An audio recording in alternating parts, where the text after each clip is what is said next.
warahmatullahi wabarakatuh. Alhamdulillahilladzi kafa wassalatu wassalamu ala sayyidil mustafa wa ala alihi ahli sidqi wal wafa. Amma ba'du. Dewan Hakim yang arif dan bijaksana serta teman-teman yang saya banggakan, Saifullah Fatah, seorang pengamat politik muda Indonesia, di dalam bukunya Zaman Kesempatan mengatakan ada 3 hal mendasar yang menimbulkan kehancuran Orde Baru, yaitu pertama, desakralisasi kekuasaan yang melahirkan pemimpin yang vokal, berjiwa kadal, bermental dajjal, berjiwa tupai, bermental keledai, berjiwa raksasa, bermental gorila, yang menerkam, menyiksa dan memangsa rakyat jelata. Kedua, degradasi kredibilitas yang melahirkan jatuhnya martabat aparat di hadapan rakyat. Tidak sedikit pejabat yang menjadi penjahat dan penjilat, fungsinya bukan sebagai pelindung rakyat, tapi sebagai pemeras, penindak, dan perampas hak rakyat. Ketiga, desentralisasi kekuasaan yang melahirkan korupsi, kolusi, dan nepotisme yang membawa bangsa ini ke arah krisis berkepanjangan. Akibatnya tidak sedikit rakyat Indonesia yang mati kelaparan, bayi-bayi kekurangan gizi, para pelajar putus sekolah, pengangguran di mana-mana, kemiskinan merajalela, dan bahkan tentang luar negeri membumbung tinggi, tidak terbayar lagi. Oleh karena itu hadirin, korupsi merupakan penyakit yang paling berbahaya yang dapat mewabah, mengkikis, dan menghancurkan sendi kehidupan bangsa. Jika suatu bangsa terjangkit penyakit ini, ingin bangkit, ingin maju dan mampu bersaing dengan negara lain, maka syarat utama dan yang paling pertamanya harus dengan bisa mengikis habis penyakit ini. Oleh lantaran itu, sebagai jawabannya, pemberantasan korupsi menuju bangsa yang sejahtera adalah judul pidato yang akan saya uraikan pada kesempatan ini. Dengan landasan firman Allah surah An-Nisa ayat 135. A'udzu billahi minasyaitonir rajim. Bismillahirrahmanirrahim. Ya ayyuhalladzina amanu kunu qawwamina bil qisti syuhada'a lillahi walau ala anfusikum awil walidaini wal aqrabin iyakun ghaniyan aw faqiran fallahu awla bihima fala tattabi'ul hawa an ta'dilu wa yantalu aw tu'ridu fa innallaha kana bima kana khabira. Artinya, wahai orang-orang yang beriman, jadilah kamu menjadi saksi karena Allah atau enggan menjadi saksi karena Allah, baik terhadap dirimu sendiri, bapak dan kaum kerabatmu. Jika ia kaya ataupun miskin, maka Allah lebih tahu kemaslahatannya. Hadirin, menurut Imam Ali As-Sabuni dalam Sofatut Tafasir Juz 1 halaman 303 menjelaskan, lalu apakah maksud adil dalam Islam itu? Imam Ali karamallahu wajhah mengatakan, adil adalah menempatkan sesuatu secara proporsional dan profesional. Dengan demikian hadirin, prinsip penegakan keadilan dalam Islam tidak pernah mengenal istilah pandang bulu, status atau jabatan, pejabat atau rakyat. Keadilan harus tetap ditegakkan. Oleh karena itu hadirin, ada 2 langkah yang harus kita lakukan agar korupsi dapat terkikis habis. Yang pertama adalah menegakkan keadilan dengan seadil-adilnya, dan yang kedua harus ada komitmen dari pemimpin bangsa agar korupsi dapat terkikis habis. Jika sikap ini yang kita aplikasikan, saya yakin Indonesia akan menjadi negara yang makmur dalam keadilan, adil dalam kemakmuran. Oleh karena itu, dapat kita simpulkan bahwa korupsi merupakan penyakit yang paling berbahaya yang dapat mewabah, mengkikis, dan menghancurkan sendi-sendi kehidupan bangsa. Ada dua langkah yang harus kita lakukan sebagai komponen bangsa agar korupsi dapat terkikis habis. Yang pertama adalah dengan menegakkan hukum dengan seadil-adilnya, dan yang kedua harus ada komitmen dari pemimpin suatu negara. Sebelum menutup pidato saya, izinkan saya membawakan sebuah pantun yang berbunyi: pelangi yang indah di Lampung Selatan, terukir abadi penuh isi. Dengan semangat musyawarah pidato Pak Sanusi, mari kita berantas korupsi. Mohon maaf bila ada kekurangan. Wassalamualaikum warahmatullahi wabarakatuh. Assalamualaikum warahmatullahi wabarakatuh. Alhamdulillahilladzi ja'alal insana min dzakarin wa untha. Wassalatu wassalamu ala sayyidil Mustafa wa ala alihi ahli sidqi wal wafa. Amma ba'du. Dewan juri yang saya muliakan, para hadirin yang saya banggakan, Indonesia merupakan negara yang memiliki aneka ragam agama. Semuanya hidup rukun berdampingan dengan toleransi dan keharmonisan.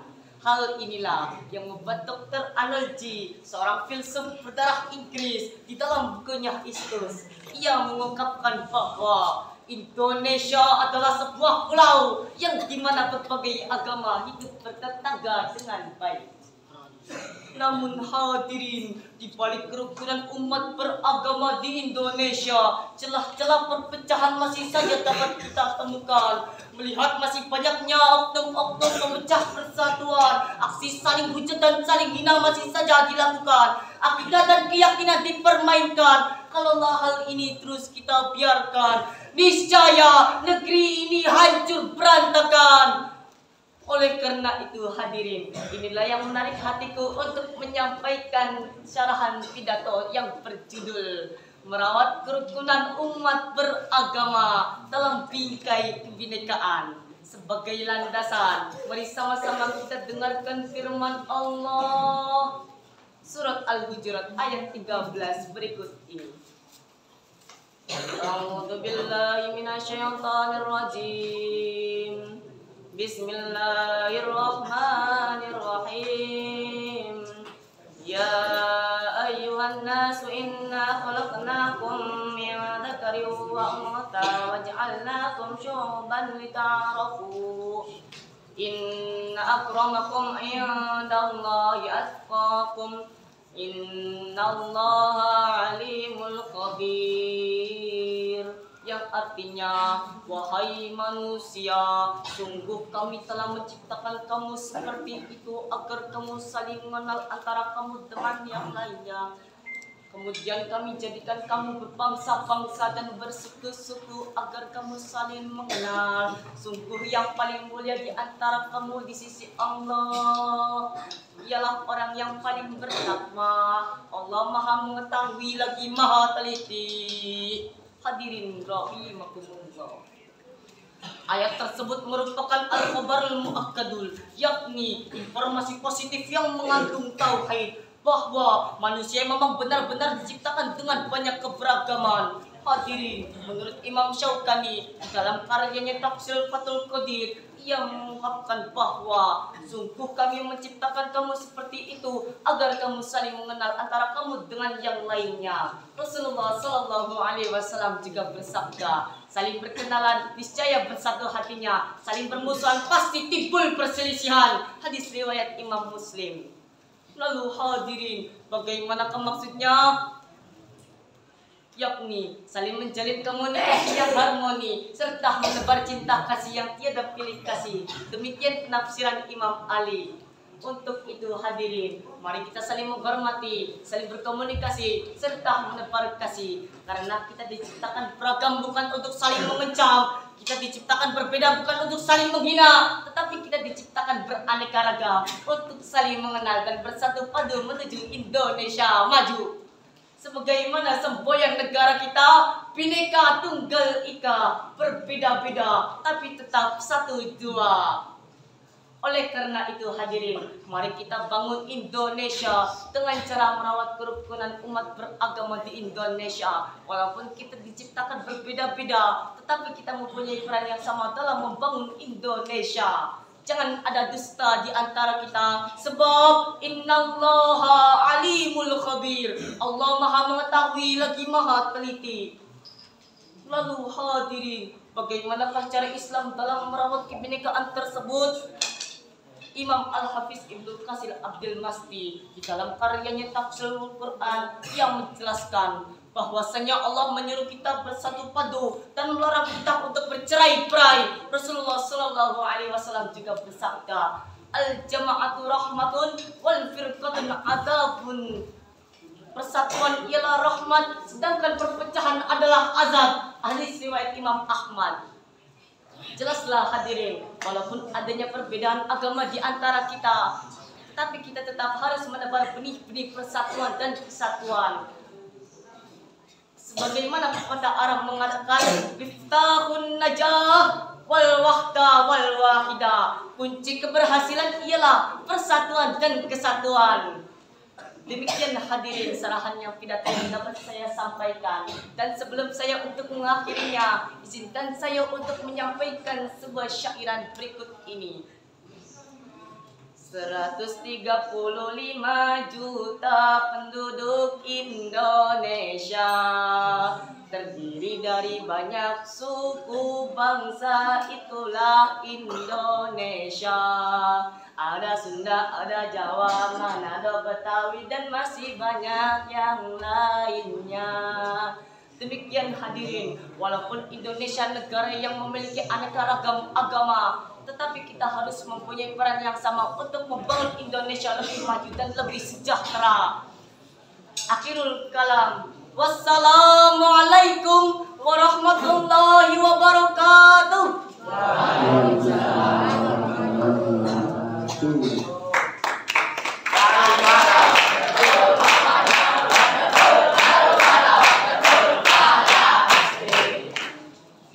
Peserta selanjutnya, selamat peserta GFI 2.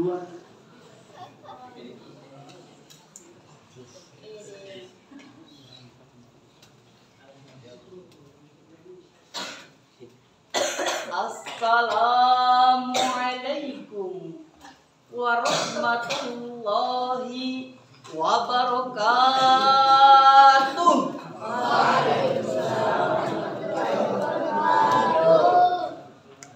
Alhamdulillahilladzi ja'alal fata quwwatan syadida wa ja'ala budatina Indonesia daulatan mustaqillah.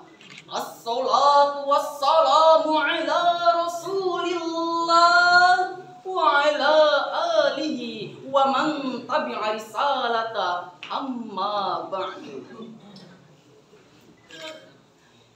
Dewan Hakim yang arif dan bijaksana, hadirin sebangsa dan setanah air yang saya banggakan. Pada kesempatan ini saya akan membahas tentang korupsi. Secara harfiah arti kata korupsi adalah mengambil atau mencuri hak yang bukan miliknya dengan memanfaatkan jabatan secara sembunyi-sembunyi. Indonesia sebenarnya banyak kasus korupsi. Salah satu yang fenomenal adalah kasus penggelapan pajak oleh mafia pajak. Siapa lagi kalau bukan Gayus Tambunan? Dan masih banyak lagi para koruptor yang berkeliaran. Para koruptor adalah tikus-tikus berdasi yang dipelihara negara dan suka makan uang rakyat. Seharusnya mereka diberi sanksi tegas kalau perlu dihukum mati. Tapi kenapa para koruptor masih bisa keluar masuk penjara? Kalau di Arab Saudi pencuri dipotong tangannya, berbeda di Indonesia pencuri dipotong masa tahanannya. Kalau terus begini, kapan Indonesia bisa maju? Kalau setiap pemimpin bermental koruptor dan lupakan kewajibannya sebagai pemimpin. Kata siapa Indonesia merdeka? Kalau korupsi masih merajalela, rakyat tak perlu janji, yang diperlukan hanyalah bukti. Tapi kenapa pemimpin sekarang banyakin janji dan kurangi bukti? Hadirin yang berbahagia,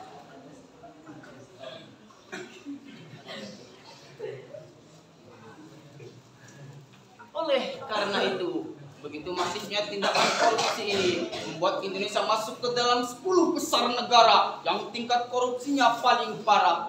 Mengapa demikian? Hal ini dikarenakan kurang atau lemahnya hukuman bagi para koruptor di negeri kita ini, sehingga mereka bebas leluasa hingga tidak ada yang menandinginya.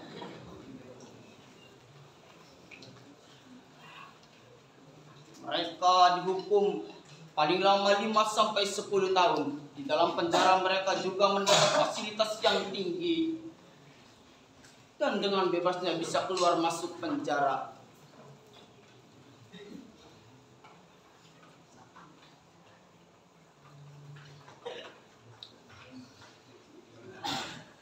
Oleh karena itu hadirin,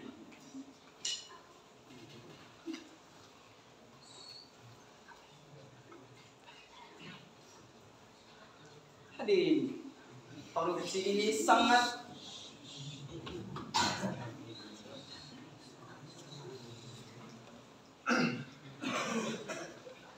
ini sangat membuat kita semakin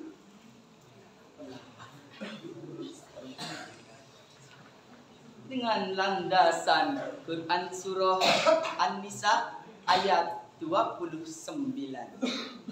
A'udzubillahi minasyaitonirrajim. Bismillahirrahmanirrahim. Ya ayyuhalladzina amanu la ta'kulu amwalakum bainakum bil batil. Yang artinya, wahai orang-orang yang beriman, janganlah kamu memakan harta sesamamu dengan cara yang tidak benar.